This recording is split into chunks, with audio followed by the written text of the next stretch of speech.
حاجی لوگ یہ جو عمرہ میں گئے ہیں انہیں معلوم ہے مقام ابراہیم میں 2 رکعت نفل کی نماز پڑھتے ہیں، معلوم ہوگا یہ اللہ کے نبی صلی اللہ علیہ وسلم کے ساتھ میں حضرت عمر رضی اللہ تعالی عنہ تھے۔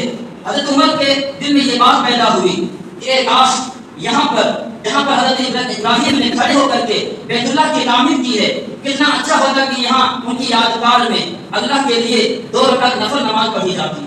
یہ رائے تھی حضرت عمر رضی اللہ عنہ، اور انہوں نے اللہ کے نبی سے یہ بات نہیں فرمایا کہ کتنا اچھا ہوتا۔ اللہ کے نبی نے فرمایا کہ سلسلے میں کوئی بات تو ابھی نہیں آئی ہے، بعد میں جب حکم آئے گا تو کر لیا جائے گا، ابھی وہاں سے آگے نہیں بڑھے تھے۔ حضرت جبرائیل علیہ السلام قرآن کی آیات لے کر کے نازل ہو گئے، وَاتَّخِذُوا مِن مَّقَامِ إِبْرَاهِيمَ مُصَلًّى، اے جناب رسول اللہ صلی اللہ علیہ وسلم حکم دے دیجیے مقام ابراہیم پر 2 رکعت نفل نماز پڑھنا ہی پڑے گا، چاہے وہ حاجی حج کرنے جائے یا عمرہ کرنے جائے، مقام ابراہیم پر 2 رکعت نفل نماز پڑھنا پڑے گا۔ رائے کن کی تھی؟ مشورہ کن کا تھا؟ حضرت عمر بن خطاب کا تھا، لیکن اللہ کو یہ ادا اتنی پسند آئی کہ اسے قرآن بنا کر کے نازل کر دیا گیا۔